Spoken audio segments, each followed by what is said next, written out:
Hello बेटा, good morning. I am your teacher Kapil Bawa. बेटा अपना एक टॉपिक चल रहा सी ट्रिपल सब्जैक्ट दे विच सैमीकंडक्टर।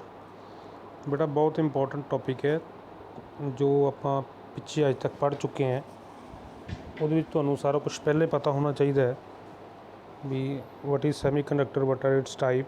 सो इस करके तुसीं एक बुक रैफर करनी है SK सहदेव की ट्रिपल दी सब्जैक्ट की एंड जां तुसीं कर लो ईगल पब्लिकेशन की।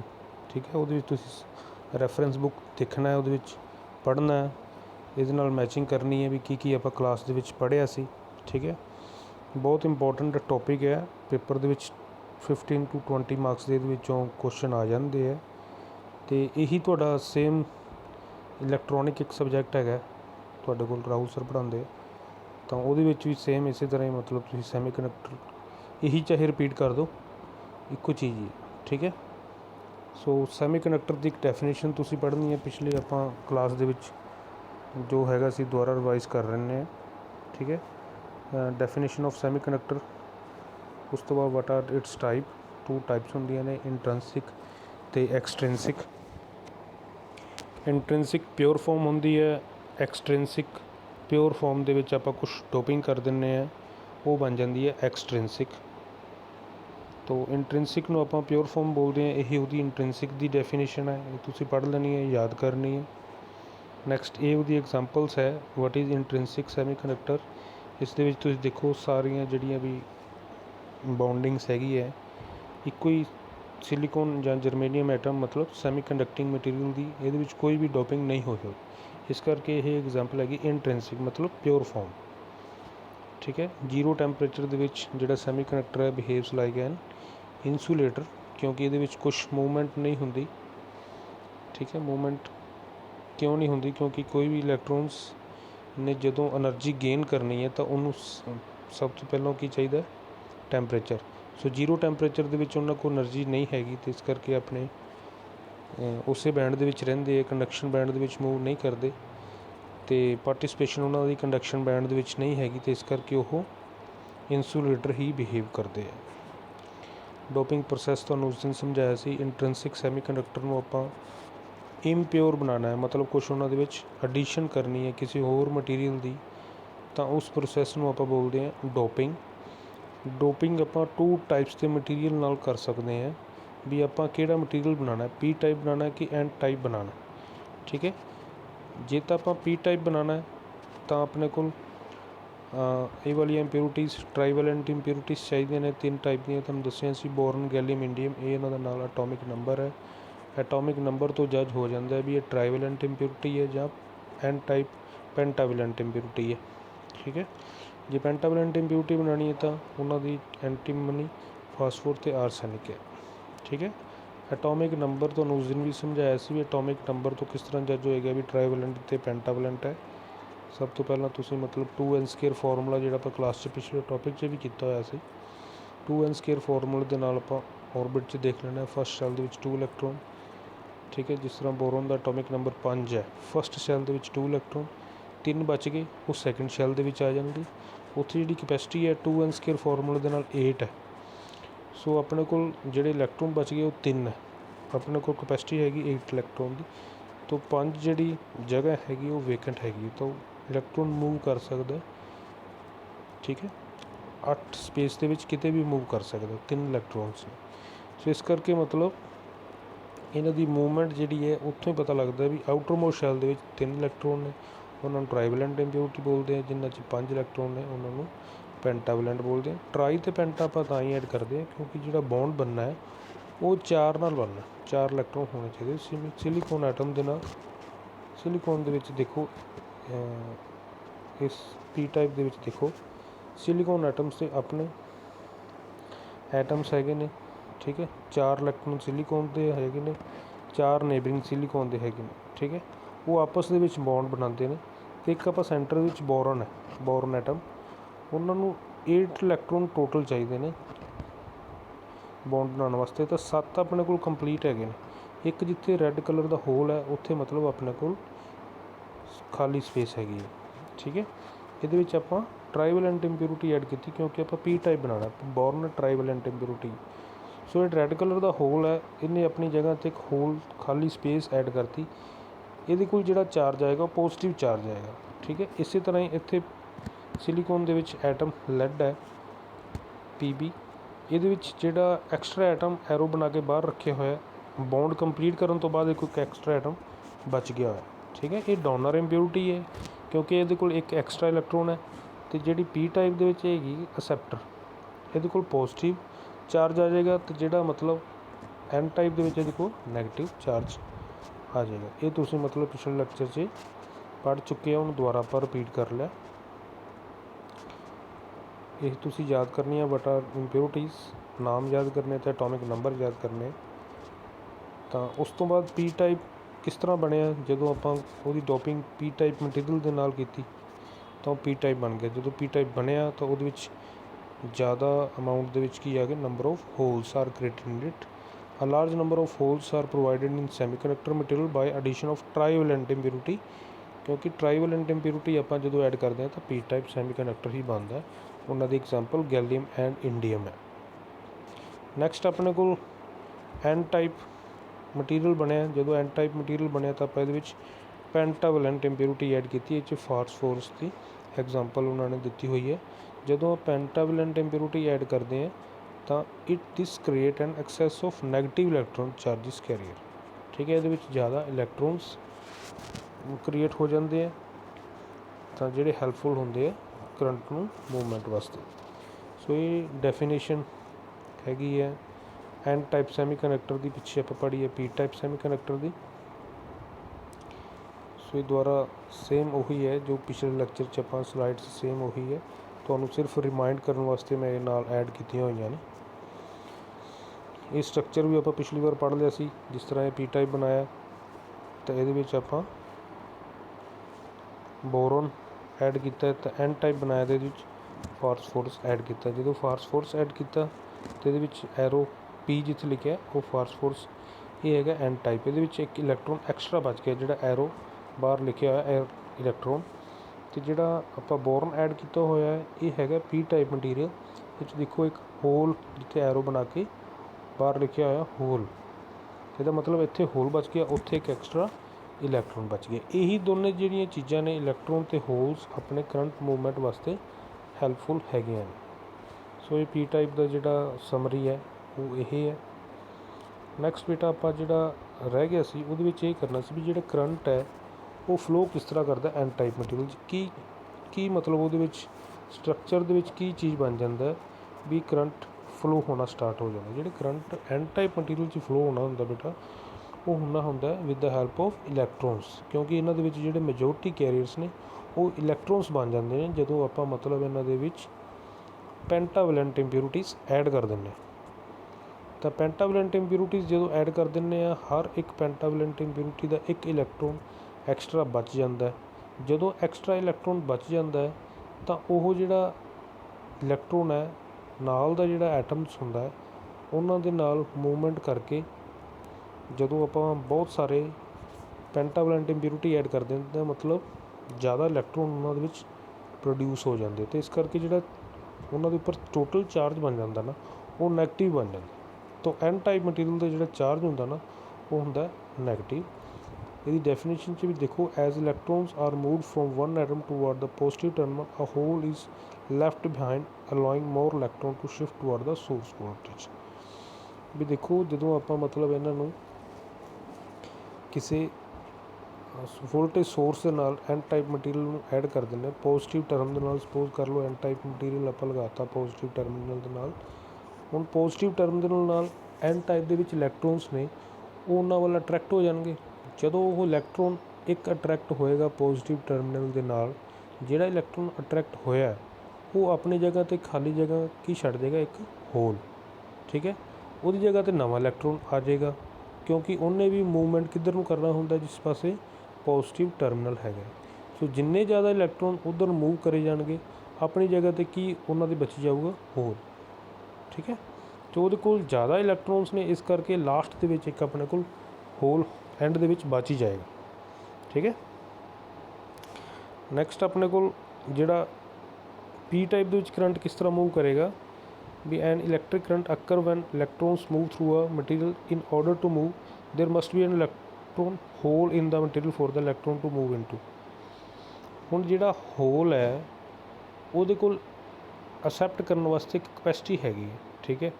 ਜਦੋਂ ਆਪਾਂ ਮਤਲਬ ਕਿਸੇ ਵੀ ਪੀ ਟਾਈਪ ਮਟੀਰੀਅਲ ਨੂੰ ਇੱਕ ਡਾਇਰੈਕਸ਼ਨ ਦੇ ਦਿੰਦੇ ਹਾਂ, ਠੀਕ ਹੈ, ਉਸ ਦੇ ਵਿੱਚ ਕੀ ਆ ਜਾਂਦਾ ਵੀ ਜਿਹੜਾ ਇਲੈਕਟ੍ਰੋਨ ਖਾਲੀ ਮੂਵਮੈਂਟ ਕਰ ਰਿਹਾ ਉਹ ਕਿੱਥੇ ਜਾ ਕੇ ਫਿੱਟ ਹੋਏਗਾ, ਜਿਸ ਜਗ੍ਹਾ 'ਤੇ ਖਾਲੀ ਜਗ੍ਹਾ ਹੋਏਗੀ। ਅਤੇ ਖਾਲੀ ਜਗ੍ਹਾ ਕਿਹਦੇ ਵਿੱਚ ਹੁੰਦੀ ਹੈ, ਪੀ ਟਾਈਪ ਮਟੀਰੀਅਲ ਦੇ ਵਿੱਚ ਜਿਹੜੇ ਹੋਰ ਬਣੇ ਹੋਏ, ਠੀਕ ਹੈ, ਉਹਨਾਂ ਦੇ ਵਿੱਚ ਜਾ ਕੇ। ਇਹ ਇਸ ਤਰ੍ਹਾਂ ਦੇਖੋ, ਇੱਕ ਡਾਇਗਰਾਮ ਦੇ ਵਿੱਚ ਤੁਹਾਨੂੰ ਸਮਝ ਲੱਗ ਜਾਏਗਾ। ਇੱਕ ਟਾਈਪ 'ਤੇ ਆਪਣੇ ਕੋਲ ਪੀ ਟਾਈਪ ਮਟੀਰੀਅਲ ਨੇ, ਇੱਕ ਸਾਈਡ 'ਤੇ ਆਪਣੇ ਕੋਲ ਨਿਊਟਰਲ ਐਨ ਰੀਜਨ, ਮਤਲਬ ਇਹ ਐਨ ਟਾਈਪ ਮਟੀਰੀਅਲ ਨੇ। ਇਸ ਸਾਈਡ 'ਤੇ ਆਪਣੇ ਕੋਲ ਪੀ ਟਾਈਪ ਮਟੀਰੀਅਲ ਨੇ, ਠੀਕ ਹੈ। ਜਿਹੜੇ ਪੀ ਟਾਈਪ ਮਟੀਰੀਅਲ ਨੇ ਉਹਦੇ ਵਿੱਚ ਦੇਖੋ, ਜਦੋਂ ਆਪਾਂ ਇੰਪਿਊਰਿਟੀ ਐਡ ਕਰਤੀ ਤਾਂ ਨਿਊਟਰਲ ਪੀ ਰੀਜਨ ਬਣ ਗਿਆ। ਨਿਊਟਰਲ ਪੀ ਰੀਜਨ ਬਣਨ ਮਤਲਬ ਓਨੇ ਹੀ ਉਹਦੇ ਕੋਲ ਇਲੈਕਟ੍ਰੋਨਸ ਨੇ, ਓਨੇ ਹੀ ਉਹਦੇ ਕੋਲ ਪੋਜ਼ੀਟਿਵ ਆਇਨਸ ਨੇ।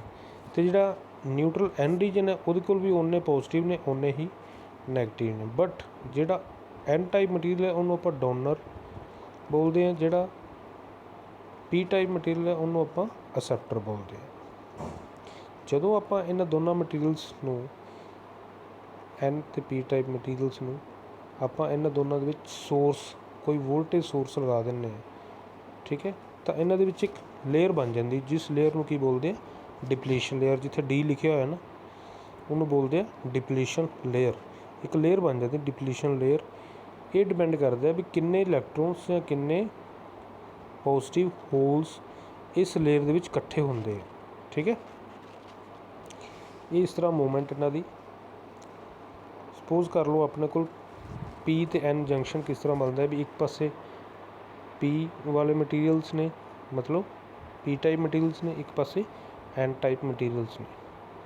ਫਸਟ ਜਿੱਥੇ ਲਿਖਿਆ ਹੋਇਆ ਪੀ ਐਨ ਜੰਕਸ਼ਨ, ਇਹਦੇ ਵਿੱਚ ਆਪਾਂ ਹਜੇ ਵੀ ਕੋਈ ਮਤਲਬ ਮੂਵਮੈਂਟ ਨਹੀਂ ਹੋਈ। ਮੂਵਮੈਂਟ ਕਿਸ ਤਰ੍ਹਾਂ ਹੋਏਗੀ, ਨਾਲ ਦਾ ਜਿਹੜਾ ਡਾਇਗਰਾਮ ਉਹਦੇ ਵਿੱਚ ਦੇਖੋ ਵੀ ਜਿਹੜੇ ਇਲੈਕਟ੍ਰੋਨਸ ਨੇ ਪੋਜ਼ੀਟਿਵ ਨਾਲ ਅਟਰੈਕਟ ਹੋ ਗਏ ਨੇ, ਜਿਹੜੇ ਪੋਜ਼ੀਟਿਵ ਨੇ ਉਹ ਨੈਗੇਟਿਵ ਆਇਨ ਦੇ ਨਾਲ ਅਟਰੈਕਟ ਹੋ ਗਏ ਨੇ। ਅਤੇ ਜਦੋਂ ਇਹ ਅਟਰੈਕਟ ਹੋਏ ਨੇ, ਜਿੱਥੇ ਜਿੱਥੇ ਸਪੋਜ਼ ਕਰ ਲਓ ਇਸ ਪੀ ਪਾਸੇ 4 ਕਾਲਮ ਹੈਗੇ ਆ ਪੋਜ਼ੀਟਿਵ ਦੇ, ਇਸ ਐਨ ਸਾਈਡ ਦੇਖੋ 5 ਕਾਲਮ ਹੈਗੇ ਆ ਨੈਗੇਟਿਵ ਦੇ। ਹੁਣ ਨੀਚੇ ਵਾਲੀ 'ਤੇ ਦੇਖੋ, ਜਿਹੜੇ ਪੋਜ਼ੀਟਿਵ ਇਸ ਸਾਈਡ 'ਤੇ ਸੀ ਪੀ ਵਾਲੀ ਸਾਈਡ 'ਤੇ, ਉਹ ਸਾਰੇ ਪਹੁੰਚ ਗਏ ਆ ਐਨ ਵਾਲੀ ਸਾਈਡ 'ਤੇ। ਜਿਹੜੇ ਐਨ ਵਾਲੀ ਸਾਈਡ 'ਤੇ ਇੱਕ ਕਾਲਮ ਸੀ, 5 ਦਾ ਕਾਲਮ ਸੀ, ਇਹਦੇ ਪਾਸੇ 4 ਰਹਿ ਗਏ ਨੇ, ਇੱਕ ਕਾਲਮ ਪਹੁੰਚ ਗਿਆ ਪੀ ਵਾਲੀ ਸਾਈਡ 'ਤੇ। ਤਾਂ ਸੈਂਟਰ 'ਤੇ ਜਿਹੜੀ ਲੇਅਰ ਬਣ ਗਈ ਹੈ ਉਸ ਲੇਅਰ ਨੂੰ ਬੋਲਦੇ ਆਪਾਂ ਡਿਪਲੀਸ਼ਨ ਲੇਅਰ। ਇਹ ਜਿਹੜੀ ਲੇਅਰ ਹੈ ਇਹ ਇੱਕ ਦੋ ਸਪੋਜ਼ ਕਰ ਲਓ ਪੀ ਅਤੇ ਐਨ, ਇਹ ਆਪਣੇ ਇਲੈਕਟ੍ਰੋਡ ਬਣ ਗਏ। ਸੈਂਟਰ ਦੇ ਵਿੱਚ ਇਹਨਾਂ ਦੇ ਕੀ ਬਣ ਗਿਆ, ਇੱਕ ਲੇਅਰ ਬਣ ਗਈ, ਠੀਕ ਹੈ। ਤਾਂ ਐਜ਼ ਇਹ ਡਾਇਓਡ, ਐਜ਼ ਇਹ ਆਪਣੇ ਕੋਲ ਡਾਇਓਡ ਕੰਮ ਕਰਨਗੇ, ਠੀਕ ਹੈ। ਇਹ ਬੇਟਾ ਹੁਣ ਤੁਸੀਂ ਇੱਕ ਤਾਂ ਬੁੱਕ ਲੈ ਲੈਣੀ ਹੈ, ਉਹਦੇ ਵਿੱਚ ਰੈਫਰੈਂਸ ਦੇ ਵਿੱਚ ਦੇਖਣਾ ਹੈ ਵੀ ਜਿਹੜਾ ਪੀ ਟਾਈਪ ਮਟੀਰੀਅਲ ਨੇ ਉਹਨਾਂ ਦੇ ਵਿੱਚ ਜਿਹੜੇ ਹੋਲਸ ਨੇ ਜਾਂ ਪੋਜ਼ੀਟਿਵ ਚਾਰਜਿਸ ਨੇ ਉਹ ਮੈਜੋਰਟੀ ਕੈਰੀਅਰਸ ਨੇ, ਠੀਕ ਹੈ। ਅਤੇ ਜਿਹੜੇ ਐਨ ਟਾਈਪ ਮਟੀਰੀਅਲਸ ਨੇ ਉਹਨਾਂ ਦੇ ਵਿੱਚ ਜਿਹੜੇ ਮੈਜੋਰਟੀ ਕੈਰੀਅਰਸ ਨੇ ਉਹ ਹੈਗੇ ਨੇ ਇਲੈਕਟ੍ਰੋਨਸ, ਅਤੇ ਇਹਨਾਂ ਦੇ ਵਿੱਚ ਮਾਈਨੋਰਿਟੀ ਕੈਰੀਅਰਸ ਨੇ ਉਹ ਹੈਗੇ ਨੇ ਹੋਲਸ। ਅਤੇ ਜਿਹੜੇ ਪੀ ਟਾਈਪ ਮਟੀਰੀਅਲਸ ਨੇ ਉਹਨਾਂ ਦੇ ਮੈਜੋਰਟੀ ਕੈਰੀਅਰਸ ਹੈਗੇ ਨੇ ਹੋਲਸ ਅਤੇ ਮਾਈਨੋਰਿਟੀ ਕੈਰੀਅਰਸ ਹੈਗੇ ਨੇ ਇਲੈਕਟ੍ਰੋਨਸ। ਸੋ ਇਹ ਬੇਟਾ ਤੁਸੀਂ ਮਤਲਬ ਦੇਖਣਾ ਹੈ ਇਹਨਾਂ ਨੂੰ, ਮਤਲਬ ਰੈਫਰੈਂਸ ਬੁੱਕ ਤੋਂ ਇਹਨਾਂ ਦਾ ਜਿਹੜਾ ਐਕਸਪਲੇਨੇਸ਼ਨ ਹੈ ਉਹ ਪੜ੍ਹਨੀ ਹੈ। ਅਗਰ ਕੋਈ ਪ੍ਰੋਬਲਮ ਆਉਂਦੀ ਹੈ ਤੁਸੀਂ ਮੈਨੂੰ ਫ਼ੋਨ ਕਰਕੇ ਜਾਂ ਵਟਸਐਪ 'ਤੇ ਪੁੱਛ ਸਕਦੇ ਹੋ। ਇਹਦੇ ਨਾਲ ਆਪਣੇ ਕੋਲ ਜਿਹੜੇ ਕੁਐਸਚਨ ਅਰਾਈਜ਼ ਹੁੰਦੇ, ਜਿਹੜੇ ਆਪਣੇ ਫਾਈਨਲ ਐਗਜ਼ਾਮ ਦੇ ਵਿੱਚ ਆਪਾਂ ਨੂੰ ਪੁੱਛੇ ਜਾਣੇ, ਉਹ ਹੈਗੇ ਆ ਆਹ ਵਾਲੇ ਇੰਪੋਰਟੈਂਟ ਕੁਐਸਚਨ ਫੋਰ ਐਗਜ਼ਾਮ। ਆਪਣੇ ਕੋਲ ਇਹ ਜਿਹੜੇ ਕੁਐਸਚਨ ਨੇ ਇਹ ਆਪਾਂ ਨੂੰ ਆਉਣੇ ਚਾਹੀਦੇ ਨੇ, ਕਿਉਂਕਿ ਇਹ ਵਾਲਾ ਚੈਪਟਰ ਪੜ੍ਹ ਲਿਆ ਹੋਇਆ, ਠੀਕ ਹੈ। ਸਭ ਤੋਂ ਪਹਿਲਾਂ ਆਪਣੇ ਕੋਲ ਡੈਫੀਨੇਸ਼ਨ ਆਉਣੀ ਚਾਹੀਦੀ ਹੈ। ਡੈਫੀਨੇਸ਼ਨ ਦੇ ਵਿੱਚ ਆਪਣੇ ਕੋਲ ਐਗਜ਼ਾਮਪਲਸ ਵੀ ਦੇਣੀ ਹੈ, ਕਿਹੜੇ ਕਿਹੜੇ ਮਟੀਰੀਅਲਸ ਆਪਣੇ ਕੋਲ ਸੈਮੀ ਕੰਡਕਟਰ ਹੁੰਦੇ ਨੇ, ਕਿਹੜੇ ਹੁੰਦੇ ਨੇ, silicon and germanium. What are its type, semiconductor ਦੀ 2 ਹੀ ਟਾਈਪਸ ਨੇ, ਤੁਹਾਨੂੰ ਸਿਖਾਇਆ ਹੋਇਆ, ਇੰਟ੍ਰਿੰਸਿਕ ਅਤੇ ਐਕਸਟ੍ਰਿੰਸਿਕ। ਇੰਟ੍ਰਿੰਸਿਕ ਆਪਣੀ ਪਿਓਰ ਫੋਰਮ ਅਤੇ ਐਕਸਟ੍ਰਿੰਸਿਕ ਆਪਣੀ ਇੰਪਿਓਰ ਫੋਰਮ, ਉਹਦੇ ਵਿੱਚ ਆਪਾਂ ਇੰਪਿਊਰਿਟੀਜ਼ ਐਡ ਕਰਦੇ ਹਾਂ। ਅਤੇ ਉਹਨਾਂ ਦਾ ਦੋਵਾਂ ਦਾ ਡਿਫਰੈਂਸ ਇੰਟ੍ਰਿੰਸਿਕ ਅਤੇ ਐਕਸਟ੍ਰਿੰਸਿਕ ਉਹ ਕਿਸ ਤਰ੍ਹਾਂ ਤੁਸੀਂ ਦੱਸੋਗੇ, ਇੰਟ੍ਰਿੰਸਿਕ ਦਾ ਸਟਰਕਚਰ ਬਣਾਓਗੇ ਜਿਹੜਾ ਪਿਓਰ ਸਿਲੀਕੋਨ ਮਟੀਰੀਅਲ, ਉਹਨਾਂ ਦੇ ਵਿੱਚ ਕੁਛ ਵੀ ਡੋਪਿੰਗ ਨਹੀਂ ਹੋਈ ਹੋਏਗੀ। ਅਤੇ ਜਿਹੜਾ ਐਕਸਟ੍ਰਿੰਸਿਕ ਸੈਮੀਕੰਡਕਟਰ ਹੈ ਉਹਦੇ ਵਿੱਚ ਤੁਸੀਂ ਡੋਪਿੰਗ ਕਰਕੇ ਦਿਖਾਓਗੇ, ਇੱਕ ਸਟਰਕਚਰ ਬਣਾਓਗੇ, ਉੱਥੇ ਤੁਸੀਂ ਡੋਪਿੰਗ ਕਰੋਗੇ, ਡੋਪਿੰਗ ਕਰਕੇ ਸਟਰਕਚਰ ਇੱਕ ਬਣਾਓਗੇ, ਉਹ ਤੁਸੀਂ ਦਿਖਾਓਗੇ। ਠੀਕ ਹੈ, ਫਿਰ ਉਸ ਤੋਂ ਬਾਅਦ ਤੁਸੀਂ ਇੰਟ੍ਰਿੰਸਿਕ ਦੇ ਵਿੱਚ ਦੱਸੋਗੇ ਵੀ ਇਹਦੇ ਵਿੱਚ ਬਿਲਕੁਲ ਪਿਓਰ ਫੋਮ ਹੈ, ਕੁਛ ਤਰ੍ਹਾਂ ਦੀ ਡੋਪਿੰਗ ਨਹੀਂ ਹੋਈ। ਐਕਸਟ੍ਰਿੰਸਿਕ 'ਚ ਤੁਸੀਂ ਦੱਸੋਗੇ ਵੀ ਇਹਦੇ ਵਿੱਚ ਆਪਾਂ 2 ਤਰ੍ਹਾਂ ਦੀ ਡੋਪਿੰਗ ਕਰ ਸਕਦੇ। ਇੰਟ੍ਰਿੰਸਿਕ ਜਿਹੜਾ ਮਟੀਰੀਅਲ ਹੈ ਉਹ ਐਟ 0 ਟੈਂਪਰੇਚਰ ਉਹਨੂੰ ਆਪਾਂ ਬੋਲਦੇ ਹਾਂ ਇਨਸੂਲੇਟਰ ਬਿਹੇਵ ਕਰੇਗਾ। ਅਤੇ ਜਿਹੜਾ ਐਕਸਟ੍ਰਿੰਸਿਕ ਹੈ ਉਹ ਇਸ ਤਰ੍ਹਾਂ ਨਹੀਂ ਹੋਏਗਾ, ਕਿਉਂਕਿ ਉਹਨਾਂ ਦੇ ਵਿੱਚ ਮੂਵਮੈਂਟ ਕਰਨ ਵਾਸਤੇ ਆਪਾਂ ਇੰਪਿਊਰਿਟੀਜ਼ ਪਹਿਲਾਂ ਹੀ ਪਾਤੀ ਹੋਈ ਹੈ। ਠੀਕ ਹੈ, ਵਾਟ ਇਜ਼ ਡੋਪਿੰਗ? ਜਦੋਂ ਆਪਾਂ ਇੰਟ੍ਰਿੰਸਿਕ ਤੋਂ ਐਕਸਟ੍ਰਿੰਸਿਕ ਮਟੀਰੀਅਲ ਬਣਾਉਣਾ ਹੈ, ਕੋਈ ਇੰਪਿਊਰਿਟੀਜ਼ ਐਡ ਕਰਨੀ ਹੈ, ਚਾਹੇ ਉਹ ਪੈਂਟਾਵਲੈਂਟ ਹੈ, ਚਾਹੇ ਉਹ ਟਰਾਈਵਲੈਂਟ ਹੈ। ਜਦੋਂ ਆਪਾਂ ਇੰਪਿਊਰਿਟੀ ਐਡ ਕਰਦੇ ਹਾਂ ਕਿਸੇ ਇੰਟ੍ਰਿੰਸਿਕ ਸੈਮੀਕੰਡਕਟਰ ਦੇ ਵਿੱਚ, ਤਾਂ ਉਸ ਪ੍ਰੋਸੈਸ ਨੂੰ ਆਪਾਂ ਡੋਪਿੰਗ ਬੋਲਦੇ ਹਾਂ। ਅੱਗੇ ਆਪਣੇ ਕੋਲ ਆ ਗਿਆ ਡਿਫਰੈਂਟ ਟਾਈਪਸ ਆਫ ਇੰਪਿਊਰਿਟੀਜ਼। 2 ਤਰ੍ਹਾਂ ਦੀ ਇੰਪਿਊਰਿਟੀਜ਼ ਤੁਹਾਨੂੰ ਦੱਸਿਆ ਨੇ, ਉਹਨਾਂ ਦਾ ਨਾਮ ਦੱਸਿਆ ਹੈ। ਠੀਕ ਹੈ, ਉਹਨਾਂ ਦਾ ਨਾਮ ਤੁਸੀਂ ਪੜ੍ਹਨਾ ਹੈ, ਨਾਮ ਦੇ ਨਾਲ ਨਾਲ ਉਹਨਾਂ ਦਾ ਜਿਹੜਾ ਐਟੋਮਿਕ ਨੰਬਰ ਹੈ ਉਹ ਵੀ ਤੁਸੀਂ ਯਾਦ ਰੱਖਣਾ। ਐਟੋਮਿਕ ਨੰਬਰ ਜੇ ਯਾਦ ਰੱਖੋਗੇ ਤਾਂ ਹੀ ਆਪਾਂ ਨੂੰ ਪਤਾ ਲੱਗੇਗਾ ਵੀ ਇਹ ਟਰਾਈਵਲੈਂਟ ਹੈ ਕਿ ਪੈਂਟਾਵਲੈਂਟ ਹੈ, ਵੀ ਆਊਟਰ ਮੋਸਟ ਸ਼ੈਲ ਦੇ ਵਿੱਚ ਉਹਦੇ ਕੋਲ ਇਲੈਕਟ੍ਰੋਨ ਕਿੰਨੇ ਹੈਗੇ ਆ। ਠੀਕ ਹੈ, ਵਟ are the difference between N type and P type? ਫਿਰ ਜਦੋਂ ਇੰਪਿਊਰਿਟੀਜ਼ ਤੁਸੀਂ ਐਡ ਕਰਨ ਤੋਂ ਬਾਅਦ ਐਨ ਟਾਈਪ ਮਟੀਰੀਅਲ ਬਣਾ ਲਿਆ ਤਾਂ ਪੀ ਟਾਈਪ ਮਟੀਰੀਅਲ ਬਣਾਉਣਾ। ਇਹਨਾਂ ਦੋਨਾਂ ਨੂੰ ਅਲੱਗ-ਅਲੱਗ ਕਾਲਮ ਬਣਾਉਣਾ, ਐਨ ਟਾਈਪ ਸੈਮੀਕੰਡਕਟਰ ਦਾ ਅਤੇ ਪੀ ਟਾਈਪ ਸੈਮੀਕੰਡਕਟਰ ਦੀ। ਫਿਰ ਉਹਨਾਂ ਦੀ ਜੋ ਪ੍ਰੋਪਰਟੀਜ਼ ਐਨ ਟਾਈਪ ਦੇ ਵਿੱਚ ਹੈਗੀ, ਪੀ ਟਾਈਪ ਦੇ ਵਿੱਚ ਹੈਗੀਆਂ ਨੇ, ਉਹ ਤੁਸੀਂ ਦੱਸਣੀਆਂ ਨੇ। ਉਹਦੇ 'ਚ ਮੇਜੋਰਟੀ ਅਤੇ ਮਾਈਨੋਰਟੀ ਕੈਰੀਅਰਸ ਤੁਹਾਨੂੰ ਪਹਿਲਾਂ ਸਮਝਾਇਆ ਕਿਹੜੇ ਕਿਹੜੇ ਹੈਗੇ ਨੇ, ਉਹ ਤੁਸੀਂ ਦੱਸੀਆਂ ਨੇ। ਵੀ ਐਨ ਟਾਈਪ ਮਟੀਰੀਅਲ ਦੇ ਵਿੱਚ ਇਲੈਕਟ੍ਰੋਨਸ ਮੇਜੋਰਟੀਜ਼ ਹੁੰਦੇ ਨੇ ਅਤੇ ਹੋਲਸ ਮਾਈਨੋਰਟੀਜ਼ 'ਚ ਹੁੰਦੇ ਨੇ। ਪੀ ਟਾਈਪ ਦੇ ਵਿੱਚ ਹੋਲਸ ਮੈਜੋਰਟੀ 'ਚ ਹੋ ਜਾਂਦੇ ਨੇ ਅਤੇ ਇਲੈਕਟ੍ਰੋਨਸ ਮਾਈਨੋਰਟੀਜ਼ 'ਚ ਹੋ ਜਾਂਦੇ ਨੇ। What is P N junction? ਜਦੋਂ ਪੀ ਅਤੇ ਐਨ 2 ਮਟੀਰੀਅਲਸ ਨੇ ਉਹਨਾਂ ਨੂੰ ਆਪਾਂ ਐਡ ਕਰਦੇ ਹਾਂ। ਠੀਕ ਹੈ, ਐਡ ਕਰਨ ਤੋਂ ਬਾਅਦ ਜਿਹੜਾ ਜੰਕਸ਼ਨ ਵਿੱਚ ਡਿਪਲੀਸ਼ਨ ਲੇਅਰ ਕ੍ਰੀਏਟ ਹੁੰਦੀ ਹੈ ਉਹਨੂੰ ਆਪਾਂ ਪੀ ਐਨ ਜੰਕਸ਼ਨ ਵੀ ਬੋਲਦੇ ਹਾਂ। ਠੀਕ ਹੈ, ਪੀ ਐਨ ਜੰਕਸ਼ਨ ਕਿਸ ਤਰ੍ਹਾਂ ਮਤਲਬ ਆਇਆ? ਕਿਉਂਕਿ ਜਿਹੜੇ ਵੀ ਇਲੈਕਟ੍ਰੋਨਸ ਅਤੇ ਹੋਲਸ ਸੀ ਆਪਸ 'ਚ ਇੱਕ ਦੂਸਰੇ ਨਾਲ ਅਟਰੈਕਟ ਹੁੰਦੇ ਗਏ। ਜਦੋਂ ਅਟਰੈਕਸ਼ਨ ਮਤਲਬ ਕੰਪਲੀਟ ਉਹਨਾਂ ਦੀ ਹੋ ਗਈ ਤਾਂ ਇੱਕ ਸਾਈਡ 'ਤੇ ਜਿਸ ਪੀ ਸਾਈਡ 'ਤੇ ਇਲੈਕਟ੍ਰੋਨ ਇਕੱਠੇ ਹੋ ਜਾਣਗੇ, ਐਨ ਸਾਈਡ 'ਤੇ ਪੋਜ਼ੀਟਿਵ ਹੋਲਸ ਇਕੱਠੇ ਹੋ ਜਾਣਗੇ, ਤਾਂ ਉਹ ਜਿਹੜੀ ਲੇਅਰ ਬਣ ਜਾਏਗੀ ਤਾਂ ਉਸਨੂੰ ਆਪਾਂ ਬੋਲਦੇ ਹਾਂ ਡਿਪਲੀਸ਼ਨ ਲੇਅਰ ਜਾਂ P N junction. What are the majorities and minority carriers? ਤੁਹਾਨੂੰ ਦੱਸ ਚੁੱਕੇ ਹਾਂ ਵੀ ਕਿਹਨਾਂ ਦੇ ਵਿੱਚ ਮੈਜੋਰਟੀਜ਼ ਅਤੇ ਕਿਹਨਾਂ ਦੇ ਵਿੱਚ ਮਾਈਨੋਰਟੀਜ਼ ਟਾਈਪਸ ਦੇ ਵਿੱਚ ਹੁੰਦੀ ਹੈ, ਉਹ ਤੁਸੀਂ ਪੜ੍ਹਨਾ ਹੈ। ਤਾਂ ਸਾਰਾ ਜਿਹੜੀ ਐਕਸਪਲੇਨੇਸ਼ਨ ਹੈ ਤੁਸੀਂ ਬੁੱਕ ਦੇ ਵਿੱਚ ਦੇਖਣੀ ਹੈ। ਬੁੱਕ ਨਹੀਂ ਹੈਗੀ ਹੈ, ਇੰਟਰਨੈਟ ਤੋਂ ਸਰਚ ਕਰਕੇ ਉਹਦੇ ਤੁਸੀਂ ਨੋਟਸ ਬਣਾਉਣੇ ਹੈ। ਨੋਟਸ ਬਣਾਉਣ ਤੋਂ ਬਾਅਦ ਜੇ ਕੋਈ ਕੁਐਸਚਨ ਆਪਾਂ ਨੂੰ ਪ੍ਰੋਬਲਮ ਆਉਂਦੀ ਹੈ, ਬੇਟਾ ਜੇ ਤੁਸੀਂ ਸਾਰੇ ਪੜ੍ਹੋਗੇ ਇਹਨਾਂ ਦੇ ਵਿੱਚ ਹੀ ਜਿਹੜੇ ਫਿਲਿੰਗ ਦੀ ਬਲੈਂਕਸ ਨੇ ਉਹੀ ਅਰਾਈਜ਼ ਹੋਣਗੇ। ਫਿਲਿੰਗ ਦੀ ਬਲੈਂਕਸ ਜਿਹੜੇ 10 ਮਾਰਕਸ ਜਾਂ 15 ਮਾਰਕਸ ਦੇ ਆਪਣੇ ਕੋਲ ਆਉਂਦੇ ਹੈ, ਉਹ ਇਹਨਾਂ ਕੁਐਸਚਨਾਂ ਦੇ ਵਿੱਚੋਂ ਹੀ ਅਰਾਈਜ਼ ਹੋਣਗੇ। ਤੁਸੀਂ ਸਾਰਾ ਮਤਲਬ ਜਿੱਦਾਂ ਵੀ ਮਟੀਰੀਅਲ ਹੈਗਾ ਬੁੱਕ ਲੈ ਕੇ ਉਹਦੇ ਵਿੱਚੋਂ ਪੜ੍ਹਨਾ ਹੈ, ਅਤੇ ਜਿਹੜੇ ਕੁਐਸਚਨ ਮਤਲਬ ਕੋਈ ਪ੍ਰੋਬਲਮ ਆਉਂਦੀ ਹੈ ਤੁਸੀਂ ਮੈਨੂੰ ਫੋਨ ਕਰਕੇ ਪੁੱਛ ਲੈਣਾ। ਸੋ ਇਹਦੇ ਨਾਲ ਆਪਣਾ ਜਿਹੜਾ ਸੈਮੀ ਕੰਡਕਟਰ ਹੈ ਉਹ ਫਿਨਿਸ਼ ਹੋ ਗਿਆ ਚੈਪਟਰ। ਫਿਨਿਸ਼ ਹੋਣ ਤੋਂ ਬਾਅਦ ਬੇਟਾ ਆਪਾਂ ਨੈਕਸਟ ਜਿਹੜਾ ਕਰਨਾ ਹੈ, ਇਹ ਸਲਾਈਡਸ ਤੁਸੀਂ ਸੇਵ ਕਰ ਲੈਣੀ ਹੈ ਆਪਣੇ ਫ਼ੋਨ ਦੇ ਵਿੱਚ। ਨੈਕਸਟ ਟੋਪਿਕ ਆਪਾਂ ਕਰਾਂਗੇ ਆਈ ਥਿੰਕ ਕਰਾਂਗੇ ਇਨਸੂਲੇਟਰ ਕਰ ਲਾਂਗੇ ਪਹਿਲਾਂ। ਠੀਕ ਹੈ, ਫਿਰ ਉਸ ਤੋਂ ਬਾਅਦ ਮੈਗਨੈਟਿਕ ਮਟੀਰੀਅਲ, ਫਿਰ ਉਸ ਤੋਂ ਬਾਅਦ ਕੰਡਕਟਿੰਗ ਮਟੀਰੀਅਲ। ਠੀਕ ਹੈ, 2 ਚੈਪਟਰ ਆਪਣੇ ਫਿਨਿਸ਼ ਹੋ ਗਏ ਹੋਏ ਹੈ। ਤੀਸਰਾ ਚੈਪਟਰ ਆਪਾਂ ਮਤਲਬ ਕੱਲ੍ਹ ਸਟਾਰਟ ਕਰ ਦਾਂਗੇ। ਉਹਦੇ ਵਿੱਚ ਮੈਂ ਤੁਹਾਨੂੰ ਸਭ ਤੋਂ ਪਹਿਲਾਂ ਇਨਸੂਲੇਟਿੰਗ ਮਟੀਰੀਅਲ ਬਾਰੇ ਦੱਸਾਂਗਾ, ਅਤੇ ਇਨਸੂਲੇਟਿੰਗ ਮਟੀਰੀਅਲ ਦੇ ਵਿੱਚ ਕਿਹੜੇ ਕਿਹੜੇ ਮਟੀਰੀਅਲਸ ਹੁੰਦੇ ਨੇ, ਉਹਨਾਂ ਦੀ ਪ੍ਰੋਪਰਟੀਜ਼ ਕੀ ਹੈਗੀਆਂ ਨੇ। ਇਹਨਾਂ ਦੇ ਵਿੱਚ ਆਪਾਂ ਇੱਕ ਟੋਪਿਕ ਜਿਹੜਾ ਹੈਗਾ ਉਹ ਹੈਗਾ conduction band theory, energy band theory of semiconductor ਵੀ ਉਹਦੇ ਵਿੱਚ ਪੜ੍ਹ ਲਾਂਗੇ, ਕੰਡਕਟਰ ਵੀ ਉਹਦੇ ਵਿੱਚ ਪੜ੍ਹ ਲਾਂਗੇ, ਤਾਂ ਇਨਸੂਲੇਟਰ ਵੀ ਉਹਨਾਂ ਦੇ ਵਿੱਚ ਹੀ ਆਪਾਂ ਪੜ੍ਹ ਲਾਂਗੇ।